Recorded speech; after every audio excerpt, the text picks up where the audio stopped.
E dizer mais, você falou aí que a morte do Lula, do Alexandre de Moraes, essa loucura que ninguém tem provas, mas eu vou te falar, e por mim, eu quero mais que o Lula morra.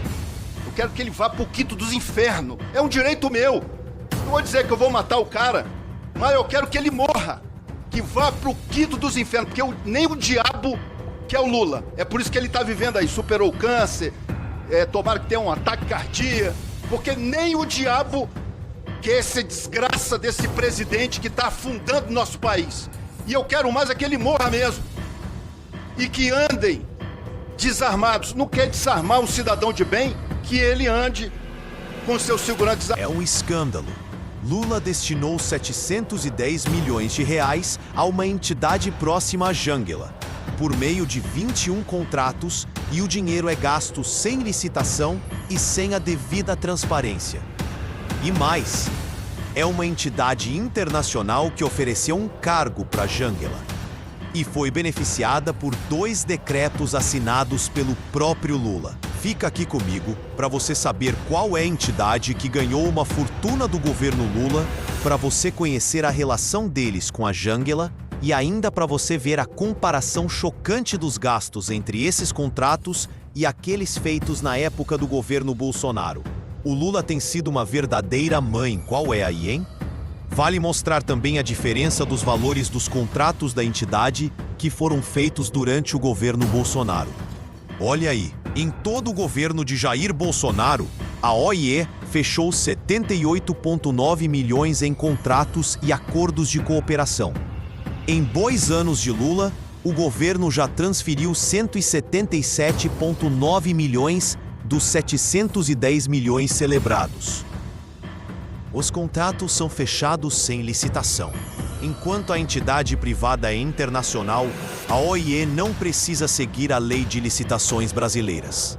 É um escândalo. Lula destinou 710 milhões de reais a uma entidade próxima à Janja por meio de 21 contratos e o dinheiro é gasto sem licitação e sem a devida transparência. E mais, é uma entidade internacional que ofereceu um cargo para a Janja e foi beneficiada por 2 decretos assinados pelo próprio Lula. Fica aqui comigo para você saber qual é a entidade que ganhou uma fortuna do governo Lula, para você conhecer a relação deles com a Janja e ainda para você ver a comparação chocante dos gastos entre esses contratos e aqueles feitos na época do governo Bolsonaro. Seja muito bem-vindo à nossa live semanal Um Novo Brasil, que acontece toda quarta-feira, pontualmente ao meio-dia. Esse é um espaço de quem acredita que a gente pode viver num outro Brasil mais justo, mais próspero, e aqui você vai ver as principais ações e vitórias recentes do time do Novo, que segue firme, enfrentando a esquerda, o governo Lula, os abusos do STF. Eu sou embaixador do Novo com muito orgulho e eu vou sempre te mostrar como que a gente está trabalhando duro para mudar o Brasil de verdade. Então vamos direto ao ponto agora com essa história da Janja. Olha aqui a matéria que saiu no Estadão. Acompanha aí. Decretos de Lula ampliam o poder e ganhos de organização internacional com 710 milhões de reais em contratos. Olha aí, ó. Próxima à Janja, a OEI, que é a entidade, soma 710 milhões em contratos com 19 órgãos estatais no governo Lula.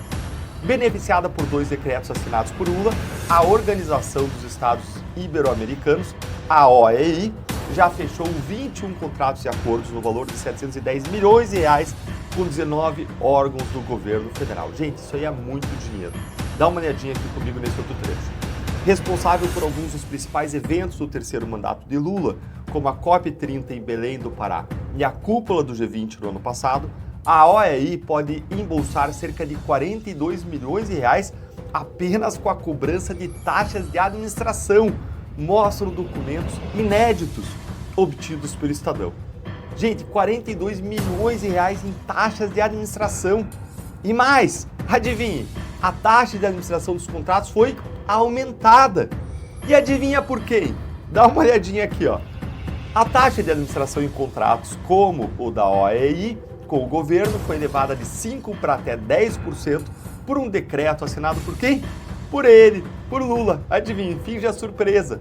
Em março de 2024. Uma outra decisão presidencial de setembro do ano passado permitiu à OEI contratar empresas para execução dos acordos sem licitação.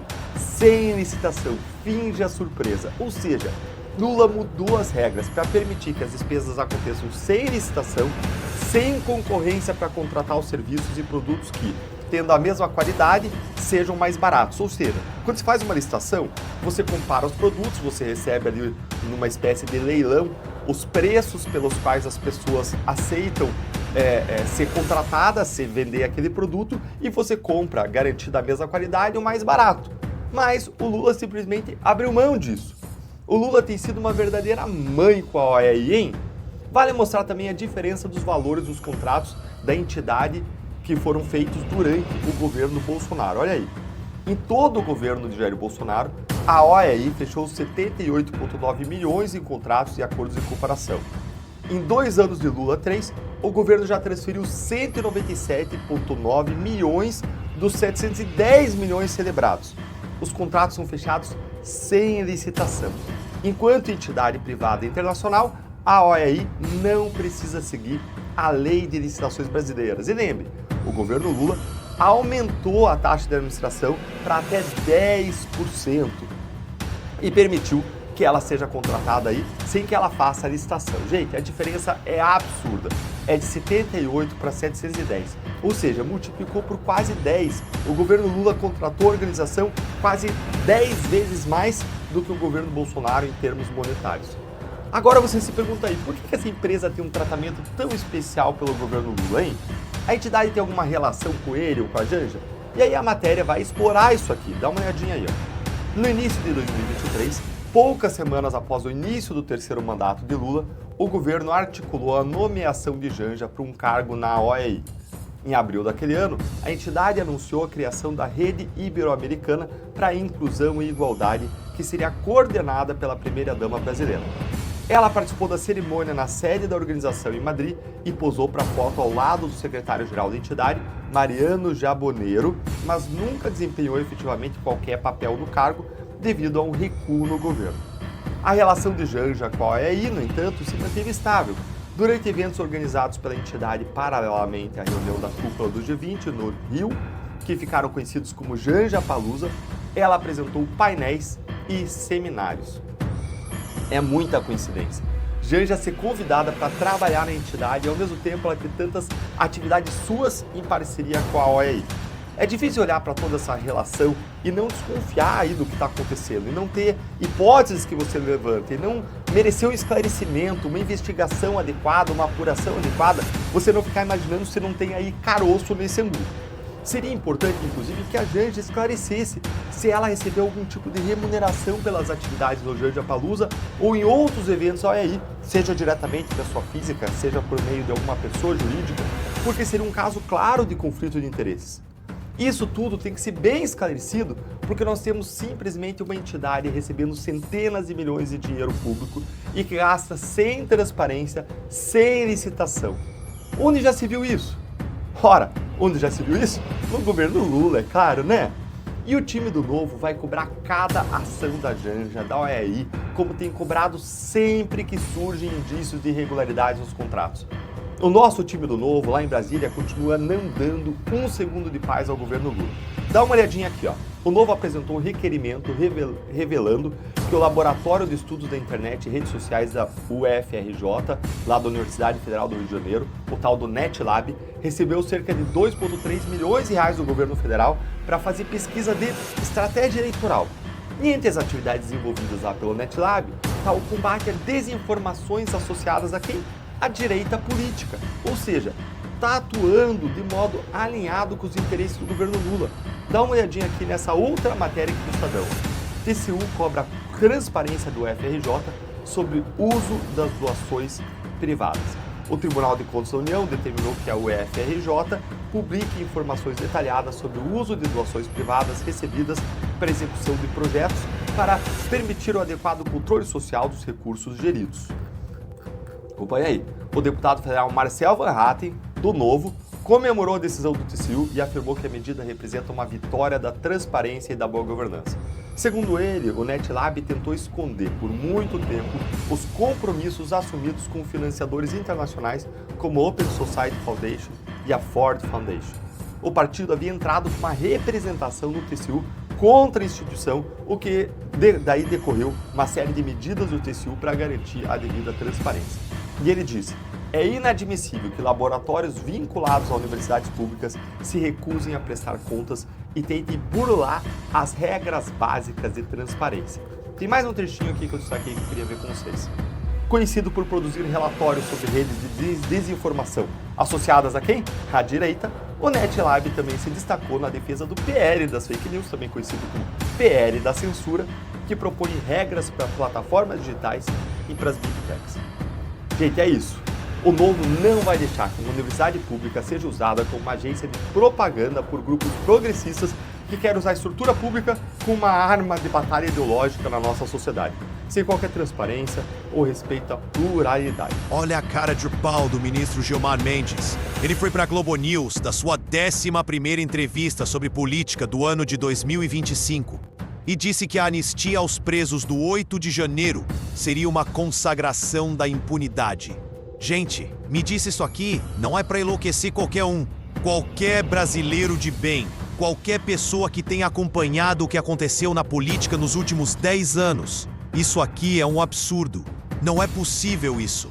Mendes dizendo que a anistia não poderia, porque isso seria consagrar impunidade.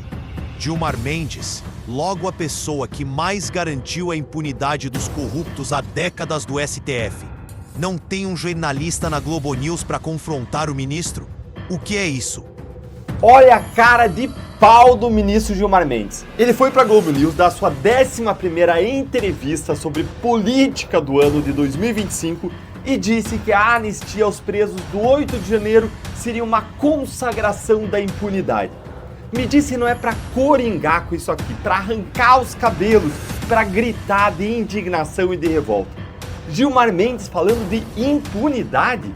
Assiste isso aqui comigo e se controla a sua indignação aí, porque isso aqui vai te deixar de sangue fervendo. Olha aí. Aí eu queria que o senhor explicasse aqui, para fechar esse meu primeiro bloco de perguntas, a respeito da diferença, porque as pessoas, isso é uma coisa, a dosimetria das penas, a outra coisa é pedir anistia. Sim. Eu queria que o senhor falasse isso do ponto de vista do direito, que uma coisa é uma coisa, outra coisa, explicando aqui para o nosso... Não, com certeza. Nós ainda estamos em meio a julgamento. Alguns casos ainda sequer transitaram em julgado, dos casos anteriores, relativos ao 8 de janeiro. E aí, agora que os mentores estão sendo, foram descobertos e estão sendo investigados, a denúncia primeira foi recebida, surge essa ideia da anistia, falando sempre dessas pessoas, não é? Dessas pessoas que estavam nos acampamentos, supostamente pessoas ingênuas e que foram utilizadas. E não faz sentido algum discutir anistia nesse ambiente. Eu acho que os próprios presidentes das duas casas têm consciência disso. Isso seria a consagração da impunidade num fato que foi e é extremamente grave. Não vamos nos esquecer que despredos estavam autorizados a matar o presidente da República, o vice-presidente da República e o ministro Alexandre de Moraes. É disso que nós estamos falando. Crimes extremamente graves, né, para seguir um golpe de Estado. Isso não tem o menor cabimento. Uma coisa é uma coisa, como você disse, como disse a relatora, outra coisa é outra coisa. Aí eu queria que... Gente, me disse isso aqui não é para enlouquecer qualquer um. Qualquer brasileiro de bem, qualquer pessoa que tenha acompanhado o que aconteceu na política nos últimos 10 anos. Isso aqui é um absurdo. Não é possível isso. Gilmar Mendes dizendo que a anistia não poderia, porque isso seria consagrar a impunidade. Gilmar Mendes, logo a pessoa que mais garantiu a impunidade dos corruptos há décadas no STF, não tem um jornalista na Globo News para confrontar o ministro. O que é isso? Se você tá tão indignado quanto eu, curte o vídeo com força para a voz da nossa indignação chegar mais longe e presta atenção aqui na resposta das redes sociais a essa fala absurda do Gilmar, que foi absolutamente detonado por todo mundo. Olha aqui o que escreveu esse usuário aqui na própria postagem da Globo News. Consagração da impunidade é soltar traficante, é extinguir pena de 400 anos de prisão do Cabral, é soltar o Lula, é extinguir a pena do Dirceu. Consagração da impunidade é dar cargo pro Gedel, é José Guimarães, sobre os dólares na cueca, ainda estar como parlamentar. Tem tanta coisa muito pior do que consagra a impunidade. Consagração da impunidade. E olha o comentário aqui certeiro, no alvo também, do Henrique Sperzandi. Olha aqui, não tem uma única unidade de jornalista nessa emissora para apontar o longo histórico de impunidade promovido pelo ministro. Que decadência! Fomos de gigantes como Ricardo Boechat para assessores de imprensa dos piores ministros da história da Suprema Corte. Absolutamente vergonhoso. E aí o Henrique trouxe um vídeo histórico, icônico do Ricardo Boechat, falando ao vivo para o Brasil o que todos os brasileiros de bem gostariam de dizer para Gilmar Mendes. Dá uma olhadinha aqui. Bom, 15 habeas corpus concedidos em 19 habeas corpus, de 15. 19 habeas corpus até ontem, concedidos pelo ministro Gilmar Mendes em 15 dias úteis. Todos eles beneficiando envolvidos em corrupção, denunciados pelo Ministério Público, pela Lava Jato, no Rio de Janeiro, pelo juiz Bretas. Fora outros habeas corpus acusados de corrupção envolvidos em crimes semelhantes em outros estados. Agora, há pouco, o ministro Gilmar Mendes mandou soltar mais um investigado da Operação Câmbio Desligo. Essa que é um desdobramento da Lava Jato que envolve aí desvios, lavagem de dinheiro bilionária por doleiros. O engenheiro agrônomo Antônio Cláudio Albernaz Cordeiro foi o beneficiado. Ele foi preso no mês passado.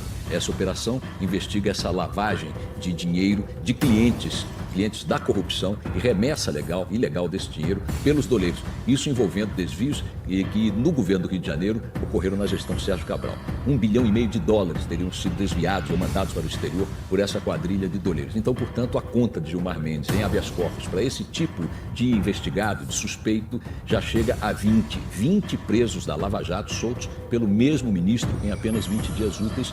Este é o ministro que fala de coisas como atipicidade. Nada mais atípico no mundo judicial, talvez no mundo inteiro, do que Gilmar Mendes. Aí o grande Boechat que deixou saudades, explicando o que é verdadeiramente consagração da impunidade. Antes de eu mostrar para você o melhor comentário de todos, dentre todos esses que detonaram o Gilmar Mendes, que você não pode perder de ver, eu não posso deixar de falar para você da Gazeta do Povo, porque afinal de contas, enquanto a gente está vendo aqui um péssimo exemplo de jornalismo da Globo News, a Gazeta do Povo é o contrário. É o exemplo de bom jornalismo, de informação certeira, de qualidade, verdadeira, moral, correta. E ela é uma patrocinadora aqui do canal que possibilita esses vídeos meus, como essa análise que eu estou fazendo para vocês. Enquanto a maior parte da imprensa é governista e faz o papel de assessoria da imprensa do STF, como a gente acabou de ver, recebe milhões em verbas publicitárias do governo Lula e passa pano para as atrocidades do Alexandre de Moraes, a Gazeta do Povo não. Ela denuncia esses abusos desde sempre. E é por isso que eu leio a Gazeta do Povo há anos, eu me informo por ela, eu escrevo a minha coluna semanal de análise jurídica e política lá, e vai ter coluna nova amanhã para os assinantes, nessa quinta-feira, que eu estou preparando hoje para você. A Gazeta defende os mesmos valores que você e eu, princípios conservadores, cristãos, como liberdade, vida, família. É um jornal independente e sustentado unicamente pelos assinantes, por você. E nesse mês eles liberaram uma oferta especial para quem acompanha meus vídeos, que é assinatura por apenas R$1 por mês nos primeiros 3 meses. Você pode garantir agora a sua oferta digitando gazetadopovo.com.br/Deltan, ou então você pode usar esse QR Code, basta mirar com o seu celular com o QR Code da tela ou usar o link que está na descrição. É só mirar aí com o celular ou clicar no link e a sua assinatura vai fortalecer a Gazeta e vai ajudar a manter o espaço livre da influência do poder e do dinheiro público. Eu vou repetir o caminho para você, gazetadopovo.com.br/Deltan. E agora, como eu prometi, vou mostrar para vocês o melhor comentário de todos, o que mais me representou na revolta contra essa fala absurda do Gilmar Mendes e que lavou a nossa alma. E é um comentário aí do Enio Viterbo, que ele dividiu em 3 pontos muito bem fundamentados. Acompanhe aí comigo, ó. É a 11ª entrevista sobre política que Gilmar Mendes dá esse ano e ainda estamos em abril, tá? Ministro Gilmar Mendes, já que você quer falar de anistia, deixa eu te falar umas coisas sobre esse negócio de consagração da impunidade. Primeiro, você é o juiz que está na 11ª entrevista de política do ano. 11ª, que fala que tem interlocutores na política, que participa de jantares com políticos, encontros com o presidente da República. Aí vamos lembrar aqui, a atividade político-partidária de juiz é proibido, ministro.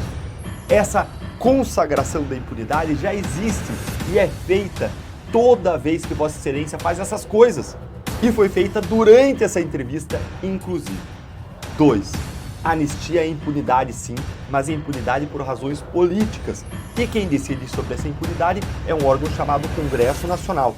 Então, ministro, se o Congresso quiser fazer anistia por crime contra a honra, por crime de honra, por crime de sabotagem, por crime contra as baleias e golfinhos, isso é prerrogativa do Legislativo e não cabe a Vossa Excelência achar nada. Cabe apenas dizer, a Constituição permite ou proíbe essa anistia? E quer saber quando a Constituição proíbe? Leia lá o artigo 43, o inciso 43 do artigo 5º da Constituição, que é claro que não proíbe esse tipo de anistia que a gente está falando aqui. Item 3. Globo News. Pelo amor de Deus, vocês têm algum tipo de contrato com os ministros do STF? Tem algum parentesco? Tem alguém aí que é padrinho, tio, avô, filho, irmão, cunhado de ministro? Tem mais de 500 deputados para entrevistar, mais de 80 senadores, e vocês vão caçar justamente quem não pode dar esse tipo de entrevista. É para dar alguma credibilidade para as análises que vocês fazem, replicando o que ouvem do próprio entrevistado, leem ali no WhatsApp. Mas, já que vão fazer essa entrevista, não dava ao menos para incomodar o ministro? O STF já tem assessoria de imprensa, gente. Essa é a verdade. Eles estão fazendo assessoria de imprensa e o STF já tem assessoria de imprensa. É ou não é esse comentário aqui de lavar a alma? Me conta aí o que você achou desse absurdo todo. Se você se indignou com tudo isso e quer acompanhar mais análises como essa, inscreva-se no canal e ative as notificações. Vamos juntos lutar contra a corrupção e a impunidade que a esquerda tenta impor ao nosso Brasil.